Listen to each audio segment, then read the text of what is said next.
నమస్తే. Welcome to Andhraprabha. నేను వంశీ. కోయంబత్తూర్‌లో ఒక దారుణ సంఘటన చోటు చేసుకుంది. భర్త భార్యని అతి కిరాతకంగా నరికి చంపేసాడు. అసలు ఈ సమాజంలో ఏం జరుగుతుంది? ఎలా జరుగుతుంది? అసలు ఎందుకు జరుగుతుందనే దాని మీద చూస్తే ఎక్కువగా అక్రమ సంబంధాలు. భర్త ఉండి కూడా వేరే వాళ్ళతో అక్రమ సంబంధాలు పెట్టుకున్నప్పుడు ఎలాంటి దారుణాలు జరుగుతున్నాయి? అసలు పూర్తి వివరాలు మీకు చెప్పే ప్రయత్నిద్దాను అసలు. వాళ్ళకి పెళ్లయ్యి చాలా కాలం అయితుంది. ముగ్గురు పిల్లలున్నారు. అయినా కానీ ఒక ఏడాది క్రితం బాలమురగన్ అనే వ్యక్తికి ప్రియా అనే ఇద్దరు విడిపోవడం జరిగింది. తను ఒక హాస్టల్‌లో ఉండటం జరుగుతుంది. అంటే వీళ్ళిద్దరి మధ్యన కొంచెం ఏదో వ్యత్యాసం వచ్చేసి చిన్న చిన్న గొడవలతో తను వేరే హాస్టల్‌లో ఉంటుంది. తన భర్త దగ్గర ఉండకుండా బయట హాస్టల్‌లో ఉంటుంది. మరి బయట హాస్టల్‌లో ఉంటూ అంటే భర్తకి సంబంధించిన రిలేటివ్స్‌తో భార్యకి వేరే వాళ్ళతో సంబంధం ఉందన్నట్టుగా తెలిసి కొంచెం దూరం పెట్టినట్టుగా తెలుస్తుంది. భార్య కూడా హాస్టల్‌లో ఉంటూ కూడా వేరే పని చేసుకుంటూ బతుకుతుంది. దాంతో పాటు రాజు అనే వ్యక్తితో తనకు పరిచయం అవ్వడం, ఆ రాజు అనే వ్యక్తి వీళ్ళిద్దరి ఫోటో తీసి తన భర్తకు పెట్టడం, తన భర్త హాస్టల్ దగ్గరకు వచ్చి భార్యని ఇంటికి పిలిచే ప్రయత్నంలో ఇద్దరి మధ్యన కొంచెం వాగ్వాదం నడిచి పెద్ద గొడవలా మారి, ఆ వంటగదిలో ఉన్న కత్తితో భార్యని అతి కిరాతకంగా, దారుణంగా చంపేసిన తర్వాత కూడా మరి తను మూర్ఖుడనాలా? లేపోతే ధైర్యం అనాలా? తర్వాత ఏ విధంగా తనని ఏ విధంగా పోల్చాలని నాకైతే తెలీదు. మీరు కూడా కామెంట్ రూపంలో తెలియచేయండి. చంపేసి ఫోటో స్టేటస్ పెట్టుకున్నాడు. ఒక సెల్ఫీ దిగి ఒక ఫోటో స్టేటస్ పెట్టుకున్నాడు. కింద కూడా క్యాప్షన్ పెట్టాడు. ద్రోహానికి మరణమే అన్నట్టుగా తనకు తగ్గట్టుగా క్యాప్షన్ పెట్టుకున్నాడు. మరి ఇలాంటి సంఘటనలు మనం చాలా వేళగా చూస్తా ఉన్నాం. ఎక్కడో ఇతర రాష్ట్రాల్లో గాని, తెలుగు 2 రాష్ట్రాల్లో గాని జరుగుతా ఉన్నాయి. భార్యని భర్తలు చంపేయటం, భర్తల్ని భార్యలు చంపేయడం, లేకపోతే పిల్లల్ని చంపేయడం కూడా చూస్తా ఉన్నాం. మరి ముగ్గురున్న సంతానం తర్వాత కూడా వాళ్ళిద్దరి మధ్యన ఏదో గొడవ అయినా మాట్లాడుకోకుండా, మరి మాట్లాడుకునే విధానంలో విడాకులు తీసుకొని విడిపోతే బాగుండేదేమో. ఇలాంటి చంపుకోకుండా ఇప్పుడు భార్యని చంపేశాడు, తను జైలుకి వెళ్ళిపోయాడు. ఏమొచ్చింది దీంట్లో? అసలు పూర్తి వివరాలు తెలుసుకుందాం. మా రిపోర్టర్ విశాల్ ఉన్నారు. విశాల్, అసలు పూర్తి వివరాలు చెప్పండి మాకు. అసలు ఏం జరిగింది? ఏంటి అసలు అక్కడ? రైట్ వంశీ. భార్యాభర్తల మధ్య ఏర్పడే గొడవలు లేదా ఒకరి మీద ఒకరికి కలిగే అనుమానాలు, వివాహేతర సంబంధాలు ఈ కారణాలతోటి మొత్తం దేశవ్యాప్తంగా హత్యలు జరుగుతూ వస్తున్నాయి. తాజాగా తమిళనాడులోని కోయంబత్తూరులో భర్త భార్యను చంపేసి ఒక సెల్ఫీ దిగి దాని స్టేటస్ పెట్టుకోవడంతో మొత్తం దేశవ్యాప్తంగా కూడా ఇది ఒక అందరినీ చర్చనీయాంశంగా మారింది ఈ కేసు.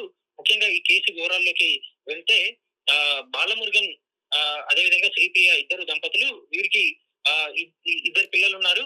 ఆ దాదాపు కొన్ని రోజుల పాటు వీళ్ళిద్దరి జీవనం సాగినప్పటికీ ఆ తర్వాత ఇద్దరి మధ్యలో గొడవలు ఏర్పడడం, ఒకరి మీద ఒకరికి అనుమానాలు రావడం, దీంతో పాటు ఒక 4 నెలల క్రితం వీళ్ళిద్దరూ ఆ విడిపోయి ఒక విడివిడిగా ఉండడం జరిగాయి. ముఖ్యంగా 4 నెలల క్రితం ఆ బాలమురుగన్ భార్య శ్రీప్రియ ఒక లేడీస్ హాస్టల్లో, పీజీ హాస్టల్లో అక్కడ నివాసం ఉంటుంది. ఇక అదే విధంగా వీళ్ళిద్దరు ఉన్న ఇద్దరు పిల్లల్ని కూడా భర్త దగ్గరనే వదిలేసి తను ఈ హాస్టల్లో ఉంటుందని కూడా మనకి సమాచారం అందింది.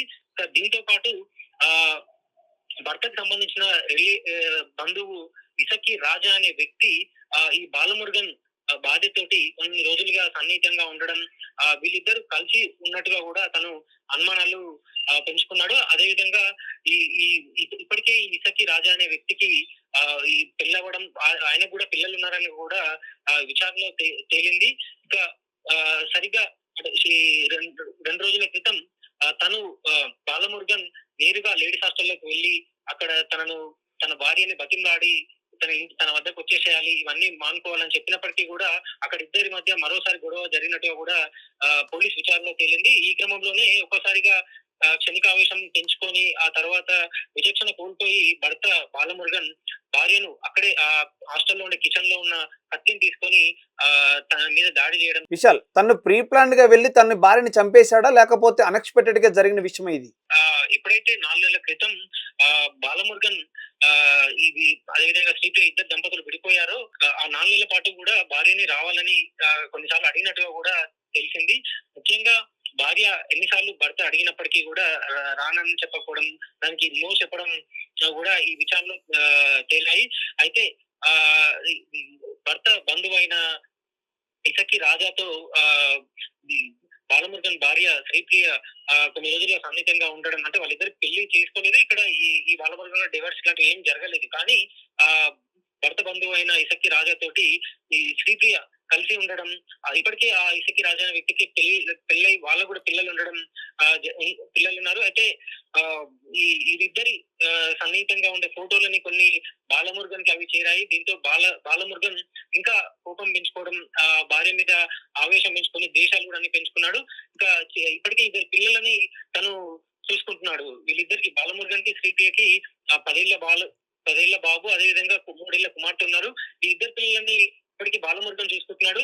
ఆ అయితే ఒకసారి నేరుగా హాస్టల్కి వెళ్ళి తనని ఇంటికి రమ్మని అన్నట్టుగా కూడా తెలిసింది. అయితే తను దానికి ఒప్పుకోకపోవడం తోటి అక్కడే కిచెన్ లో ఉన్న కత్తితోటి దాడి చేయడం తోటి ఆమె అక్కడికక్కడే చనిపోయింది. దీంతో అక్కడితో ఆగకుండా భార్య మృతదేహం కనిపించే విధంగా ఒక సెల్ఫీ ఫోటో తీసుకొని దాన్ని స్టేటస్ పెట్టి, ఇది ఒక ద్రోహానికి దక్కిన ఫలితంగా బాలమురుగన్ ఒక కొటేషన్ పెట్టి స్టేటస్ పెట్టుకున్నాడు. దీంతో ఒక్కసారిగా ఈ ఫోటో గ్రూపులలో, వాట్సాప్ గ్రూపులలో వైరల్ కావడం, అదేవిధంగా సోషల్ మీడియాలో కూడా వైరల్ కావడంతో దేశవ్యాప్తంగా ఈ కొంత చర్చనీయాంశంగా మారింది. ఎందుకంటే భార్యాభర్తల మధ్య గొడవలు జరగడం, కోర్టులలో కేసులు వెళ్ళడం, ఇవన్నీ గ్రామ పెద్దలు కొంతమంది మధ్యలో ఉండి వీటన్నిటిని కూడా పరిష్కరిస్తుంటారు. కానీ కొన్నిసార్లు ఇలా భార్య మీద అనుమానాలు ఉండడం, భర్తకి ఇలాంటి కొన్ని గొడవలు ఏర్పడినప్పుడు విచక్షణ కోల్పోయి భార్యల మీద దాడి చేయడం, అదేవిధంగా భర్తను కూడా భార్యలు చంపేయడం, కిరాతకం, ఇవన్నీ ఘటనలు కొన్ని రోజులుగా జరుగుతున్నాయి. ఇదే ఏడాది మనకి ఒక ఉదాహరణ చెప్పాలంటే, తెలంగాణలో హైదరాబాద్ మీర్పేటలో భర్త భార్యని కిరాతకంగా ముక్కలు ముక్కలుగా నరికేసి రోకల్ బండిలతోటి తను దాన్ని పొడి చేసేసి ఇక్కడ మూసి కాల్వలలో పడేసిన సంఘటన కూడా మనకి ఇదే సంవత్సరం జనవరిలో జరిగింది. ఇలాంటి ఘటనలు ఎన్నో జరిగాయి. పెళ్ళైన కొన్ని రోజులకే భర్తను భార్య చంపడం, ఇలాంటి ఘటనలు జరుగుతూ వచ్చాయి. తాజాగా తమిళనాడు కోయంబత్తూరులో జరిగిన ఈ ఘటన వెలుగులోకి రావడంతో మొత్తం తమిళనాడు రాష్ట్ర వ్యాప్తంగా పాటు ఇతర రాష్ట్రాలలో కూడా ఈ కేసు అందరినీ కూడా ఒక కలవర పెడుతుంది. అదే ముఖ్యంగా ఈ భార్యాభర్తల మధ్య గొడవలు, అదేవిధంగా మనస్పర్ధాలు, ఒకరి మీద ఒకరికి అనుమానాలు ఉండడము, వివాహేతర సంబంధాలు, ఈ కారణంగానే ప్రధానంగా భార్యాభర్తల హత్యలు, ఒకరి మీద ఒకరు హత్యలు చేసుకోవడం, కిరాయి రౌడీలతోటి హత్యలు చేయించడం లాంటి ఘటనలన్నీ కూడా వరకు ఈ కారణాలతో జరిగినట్టుగా కూడా తెలిసింది. ఇంకా ఈ ఘటనకు సంబంధించి పోలీసులు ఇప్పటికే కేసు నమోదు చేసి తనను జ్యుడిషియల్ కస్టడీలోకి కూడా తీసుకున్నారు. ఇంకా దీనికి సంబంధించిన పూర్తి వివరాలన్నీ వీటన్నిటినీ కూడా పోలీసులు సేకరించి కోర్టులో హాజరుపరిచిన తర్వాత అతనికి ఎన్ని రోజుల శిక్ష పడుతుంది, అతను నిందితుడు కాబట్టి ప్రస్తుతం తనకి ఇంకా సాక్ష్యాధారాలను బలంగా సేకరించిన తర్వాత పోలీసులు కోర్టులో పొందుపరిచిన తర్వాత తనకి ఎలాంటి శిక్ష పడుతుంది అనేది ఇవన్నీ కూడా బయటకు వస్తాయి. Vamshi, thank you Vishal. చూశారు కదా, మనం అంటే భార్యాభర్తల మధ్యన మనం ఎన్ని విధాలు ఉన్నా కూడా మాట్లాడుకొని పరిష్కారం చేసుకునే ప్రయత్నం చేయండి. అప్పటికి మీకు కలిసే అవకాశం లేదు, ఉండలేకపోతే డైవర్స్ తీసుకునే ప్రయత్నం చేయండి. ఎందుకంటే ఇలా చేసినప్పుడు తన భర్త, ఇప్పుడు తను భార్యని చంపేయడం జరిగింది, శ్రీప్రియ అని, తను చనిపోవడం జరిగింది. ఇప్పుడు తను వెళ్ళి స్టేషన్లో ఉన్నాడు. ఇప్పుడు ఆ ముగ్గురు పిల్లగాళ్ళ పరిస్థితి ఏంది, తర్వాత కుటుంబం పరిస్థితి ఏంటి? ఈ కుటుంబాలన్నీ ఇలా చిల్లావెల్లా అయిపోతున్నాయి. కాబట్టి దయచేసి మీకు ఎలాంటి భర్త భార్యల మధ్యన మనస్పర్ధలు ఉన్నా మాట్లాడుకునే ప్రయత్నం చేయండి. మాట్లాడుకున్న తర్వాత కూడా ఉండే పరిస్థితి లేకపోతే పెద్ద మనుషుల్లోనో లేకపోతే కోర్టులు చాలా ఉన్నాయి మనకి ఇలాంటివి, ఇండియాలో కొన్ని, ఎక్కడైనా మన భారతదేశంలో. సో దయచేసి విడాకులు తీసుకొని ఎవరు ప్రశాంతంగా వాళ్ళు ఉండే ప్రయత్నం, కానీ ఎలాంటి చంపుకునే ప్రయత్నం మనకి జరగొద్దు. ఎందుకంటే ఇప్పుడు తను జైలుకి వెళ్ళిపోయాడు, తను చనిపోయింది. ఆ ముగ్గురు పిల్లకాయల పరిస్థితి ఏంటి, వాళ్ళ ఫ్యామిలీ పరిస్థితి ఏంటి, వీళ్ళ ఫ్యామిలీ పరిస్థితి ఏంటి? దయచేసి గమనించండి, జాగ్రత్తగా ఉండండి. Thank you.